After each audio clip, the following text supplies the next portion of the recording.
কাশীপুর নামের ছোট্ট গ্রামটি ছিল শান্ত, কিন্তু সেখানে দারিদ্র্য ছিল নিত্যসঙ্গী। এই গ্রামেই বাস করত গফুর জোলা, এক দরিদ্র বর্গা চাষি। তার সংসারে ছিল শুধু তার মেয়ে আমিনা আর একটি গরু, মহেশ। মহেশ শুধু গরু ছিল না, সে ছিল গফুরের প্রাণের চেয়েও প্রিয়। গফুর তাকে নিজের সন্তানের মতো যত্ন করত।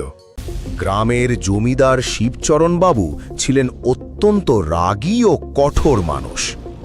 তার আদেশ ছাড়া গ্রামে কিছুই চলত না। এমন সময় দেশে ভয়াবহ খরা দেখা দিল। মাঠের সব ঘাস শুকিয়ে গেল, ফসল নষ্ট হয়ে গেল।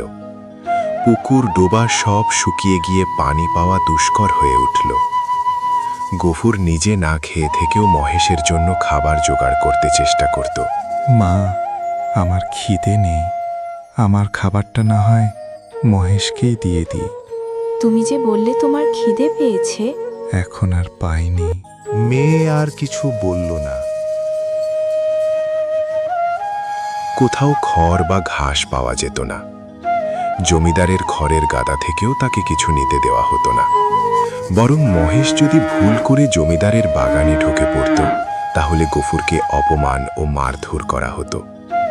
এই অপমান গফুর চুপচাপ সহ্য করত, কারণ সে জানত প্রতিবাদ করলে তার বাঁচার পথ বন্ধ হয়ে যাবে। অন্যদিকে মহেশ দিন দিন দুর্বল হয়ে পড়ছিল। খিদে আর তৃষ্ণায় সে কষ্ট পাচ্ছিল। একদিন প্রচণ্ড গরমে মহেশ পানি খুঁজে ছটফট করতে লাগল। ঘরে এক ফোঁটা পানিও ছিল না। আমিনা কষ্ট করে একটু পানি এনে কলসিতে রেখেছিল। তৃষ্ণায় পাগল মহেশ সেই কলসিটি ভেঙে ফেলল।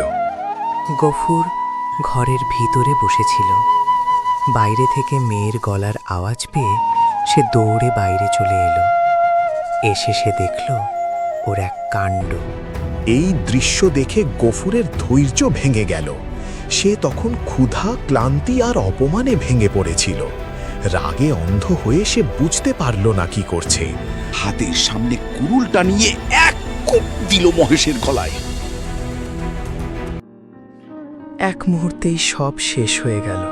মহেশ মাটিতে লুটিয়ে পড়ল। তার শান্ত চোখ দুটো যেন গফুরের দিকে তাকিয়েই রইল। গফুর তখন বুঝতে পারল কি ভয়ানক ভুল সে করেছে। হায় হায়, এ তুমি কি করলে রাগের বসে? সে কেঁদে উঠে বলল, মহেশ, ওরে মহেশ রে।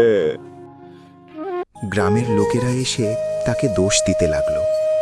তারা বলল তাকে প্রায়শ্চিত্ত করতে হবে। কিন্তু গফুরের নিজেরই খাওয়ার অন্ন নেই। সে কিভাবে প্রায়শ্চিত্ত করবে? সব দিক থেকে হতাশ হয়ে গফুর সিদ্ধান্ত নিল গ্রাম ছাড়ার। সে বুঝল এখানে তার আর কোনো ভবিষ্যৎ নেই। মেয়ে আমিনার হাত ধরে সে রাতের অন্ধকারে বেরিয়ে পড়ল। তারা ফুলবেড়ির চটকলে কাজ খুঁজতে যাবে। যাওয়ার আগে গফুর আকাশের দিকে তাকালো। তার চোখে ছিল অশ্রু আর ক্ষোভ।